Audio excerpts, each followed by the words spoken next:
Today, I'm going to be talking about should you buy investment properties or a principal place of residence. Let's draw it on the whiteboard and see what it looks like from that perspective. So let's say the good old adage, like, should I buy that? You go and speak to your parents, you go speak to your grandparents, you go speak to your uncle or someone in the family that knows it all. They've been there, they've done that. You shut up and listen to me. Whatever it comes, they've got the authority, right? Good on them. And I'll sit there and say you should buy the principal place of residence first, right? And it may not be in a family member, it might be yourself. It might be the story that you're telling yourself in the back of your head. It might be what the spouse is telling you that you should or shouldn't be doing. But I think it's important to look at every angle and then make an educated decision. Not one is right, not one is wrong. What's worked for me has been really cool. What's worked for other people has worked well for them too, right? So let's jump into it.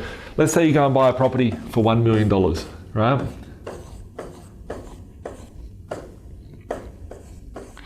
And let's be really candid, right?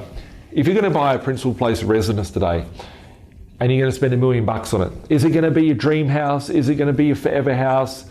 Is it going to cost you $1 million? Is it going to cost $2 million? Is it going to cost you $500,000, right? Reality of it is that most people probably only be able to get a loan for a property for, say, $700K, right? But what does $700K buy you? You're sitting there going, well, I'm going to buy a unit. I have to live in a unit, right? So if you can only borrow 700 and you really need $1 million, there's a problem just there before we get started. But let's assume that we can just get started and buy a property for $1 million, right? You go buy that house and you're going to go live in it. What do you need for that property? You need a 20% deposit, which would be $200,000. Let's say it's a 10%, you get in there for $100,000.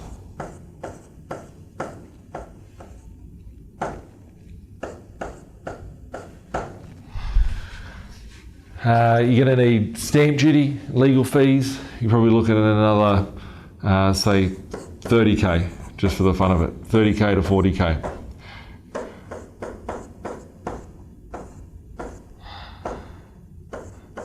You're going to need a few extra auxiliary costs, bit of council rate here, bit of water rate, that you've got to pay at adjustments, you've got to pay legal fees. Let's call it $50,000. So you're into this principal place of residence for $250,000 out of your pocket. You need 250K, bottom line. You're going to take out a loan on this property for the 80%, which would be $800,000.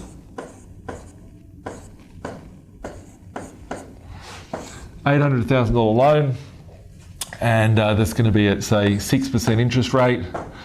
So you're going to be looking at about 50 grand a year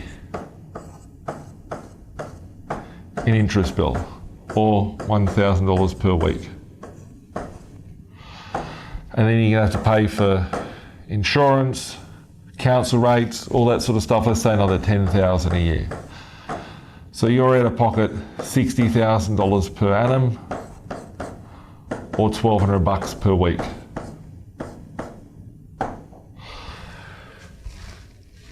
And that's how it looks. That's what happens if you buy a house to live in, right? So does that look good? Does it fit in your budget? How much would it cost you to rent that property? Say you go buy a house for $1 million, you make $800 a week rent for it. So you'd have to be sitting there thinking, if it's going to cost me $1,200 a week, if I can go rent the thing for $800 per week, I'm going to be saving $400 per week. But then I hear what you're saying. You're probably sitting there going, well, $400 a week, but I don't own it then. Well, if you're just paying this, I'm not talking about paying principal and interest on the property, I'm just talking about interest only on the property. So you're going to have to come in and pay that property off as well on top of that. So that'll increase your $1,200 to $1,400, $1,500 a week, whatever the case may be. So if we go back and go, that's cool, right? Let's say for $1 million mortgage, does that require your job to work? Does it require the mum and the dad to go to work, right? So if you have to go do that, then does the mother not spend time with the kids, right? Does she have to put the kids into daycare? That sort of stuff, right? There's compromises, there's risks, there's situations there, right? I don't know, right? If you're in a position where you've got kids, or you haven't got kids yet, and you think about in 5 years' time or 10 years' time you're going to have kids, is that something you want to be spending time with your kids? Is it something you're happy to put them into a daycare centre, right? They're the question you have to be looking at. So we look at the second option and go, okay, tell me a different way, Nathan. Tell me a different way. I'm just going to make up a scenario here, just so we can put them side by side in the future. And just assume that you've got two people that are on 100K a year income for this example. At that point, you've utilised all your servicing. The bank won't lend you another fucking dollar for a fridge, a freezer, a car, a mobile phone, nothing, right? Let's assume you've got 200 grand income, so you're on a total household income of $200,000. And then you probably get slugged and ripped off by the state by, say, let's just call it 20% of that, so let's say 40 grand. So $40,000 to the extortion racket, i.e. your lovely tax-paying dollars. So that leaves you with $160,000 that you can go and spend. That gets you your mortgage of 60K gone, so you're down to 100K. General living expenses, etc., etc. That's if you're lucky and you're on 100 grand incomes, right? But anyway, let's just use that as an example, and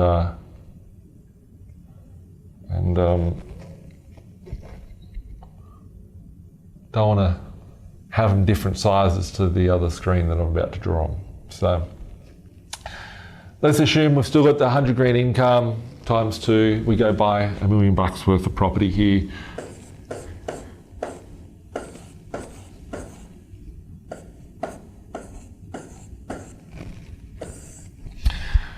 $1 million in property, and what does it get you this time, right? We're not going to buy that $1 million worth of property as one property. We're going to buy 5 properties at $200,000. Right? So that means instead of you needing to come up with the 250 grand like you did last example, you're going to have to come up with $50,000. Right? If you've seen the previous whiteboard videos, you know what I'm going to talk about, pulling the equity going again, pulling the equity going again. If you haven't seen the videos about pulling equity with the whiteboard sessions, hop on, look at the whiteboard sessions with pulling out equity, and you'll get the drift about how this works, right? So instead of needing 250, you only need 50K to get into a 200 grand property. You've now got a $160,000 mortgage on the thing, and you've got $300 a week coming in, or sorry, $400 a week rent coming in.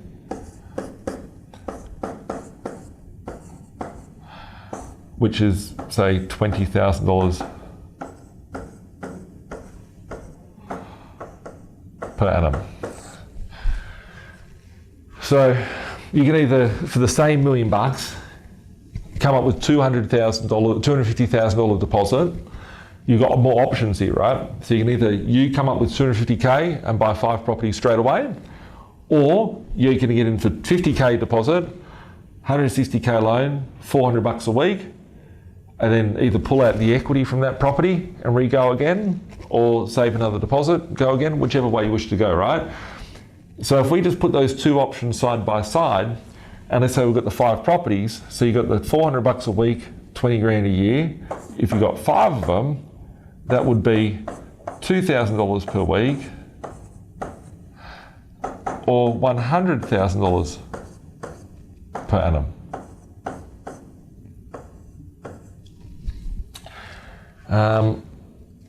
So yeah, very big difference. So if we shrink this down just a little bit, well, not that small, bring him back, put him on the screen here.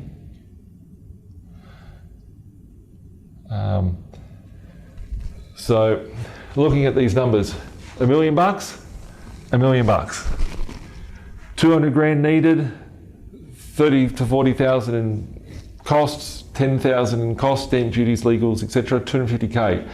If you did the same thing here, you'd still need the same 250k, but you have the option of just buying one at a time, going back, pulling out equity, buying again, pulling out equity, buying again. You've got options there.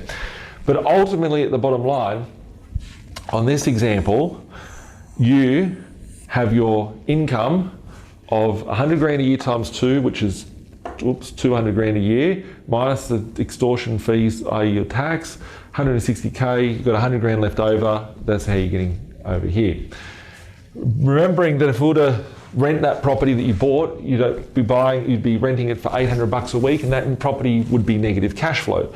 So in this example, your income would not be $200,000 anymore. You would have 200,000 over there, but you'd have 5 tenants going to work every day, earning money, paying it back to you as the owner of the property, and you're outsourcing this debt of $1 million purchase price, $800,000 loan.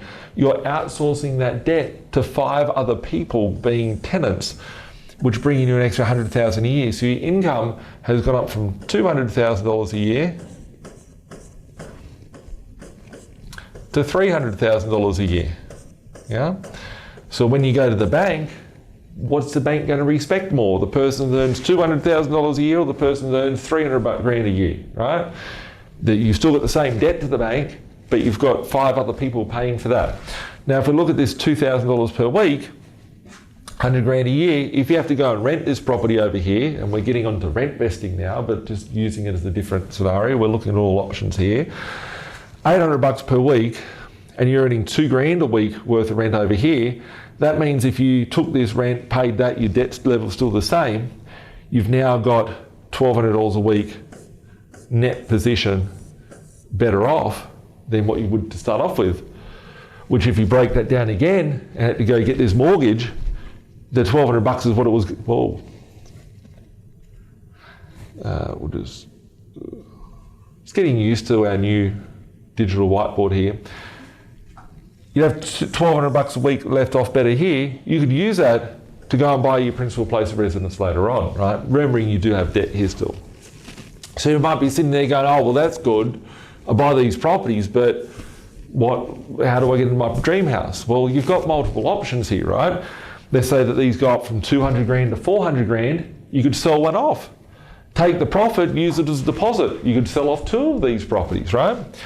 You could also leverage this instead of having just 5 properties, because that's where we're starting at. This is the baseline here. The bank is happy because you've got 300 grand a year worth of income now and not 200 grand. So the bank will say, all right, Mr. Property Owner, we're happy to sell you some more loans, right? So they say, we'll let you borrow another $1 million worth of property. You've got $1 million worth of more property you can buy. So instead of having only 5 properties, you've got an extra $1 million and another 5 properties. So the first 5, I'll wipe that out and we'll make it look a bit better, right? Doesn't make it look much better, but anyway.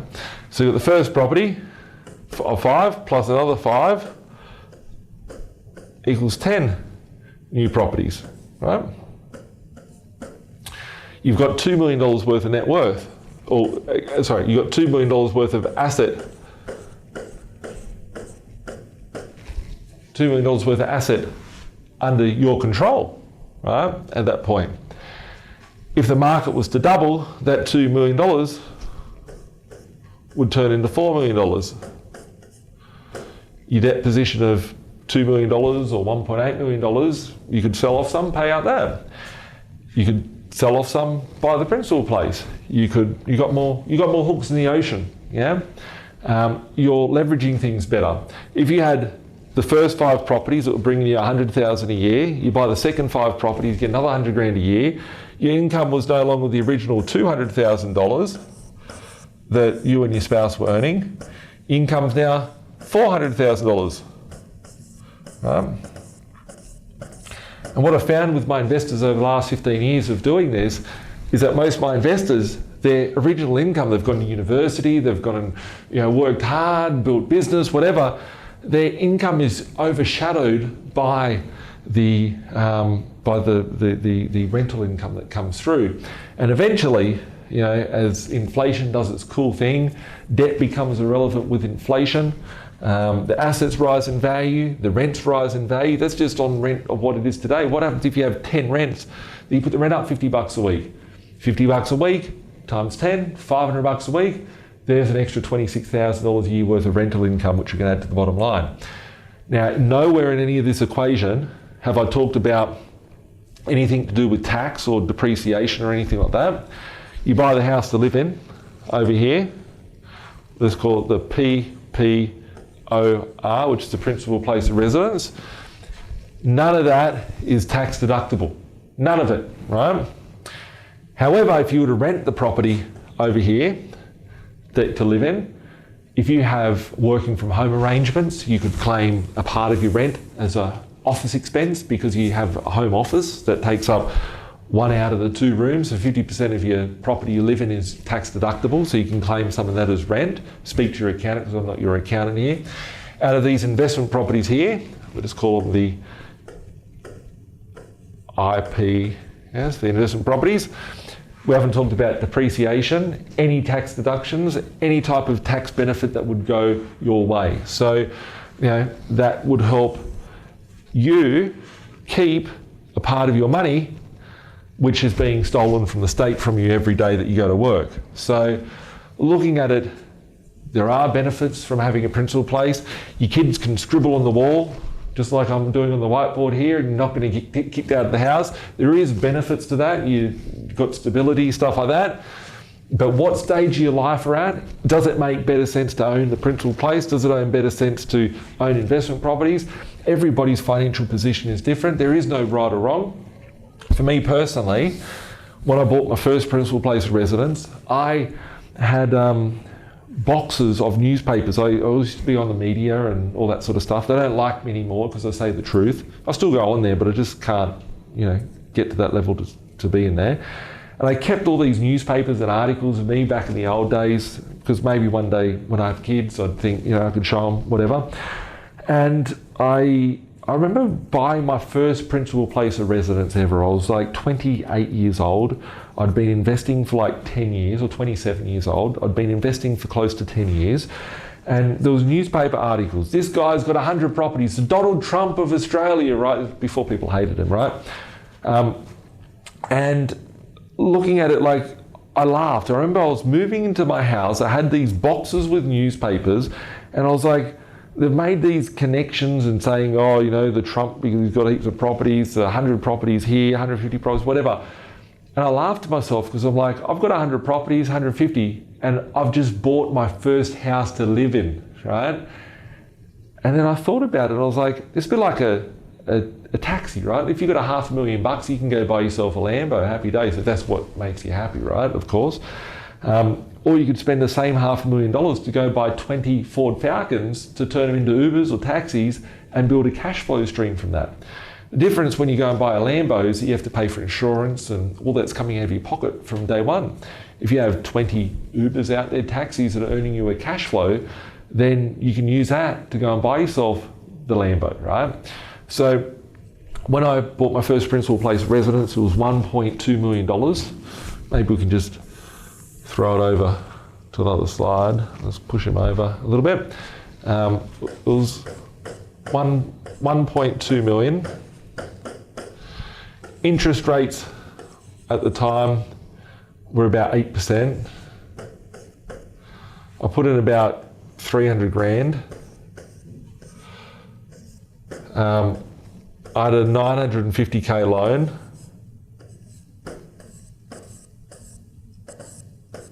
It was 1.19 million, just using that as an example. So 952k loan that I had. At 8%, that's about 70 odd K per annum, which is about $1,400 per week. And then out of that, there was like council rate, stuff like that. So let's call it $1,500 a week. I remember I bought the thing, I was happy, stole it. I still own it now, like it's worth about $5 million. I stole the thing, it was so cheap. And I've bought it on a 6-month settlement because it's like, I don't have any money, I've got to work out how I'm going to pull this through.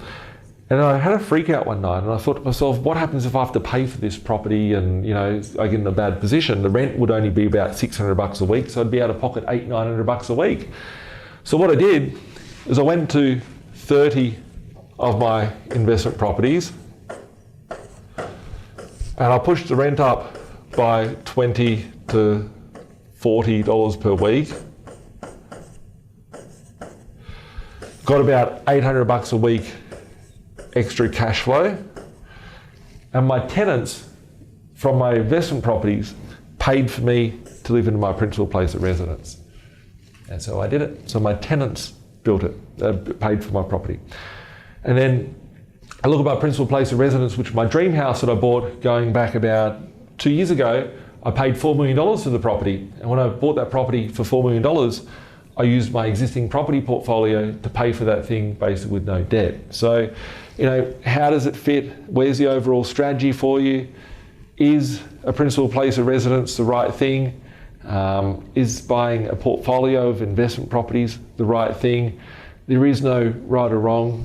For me, I went investment properties first, made that pay for each and every principal place of residence that I've had.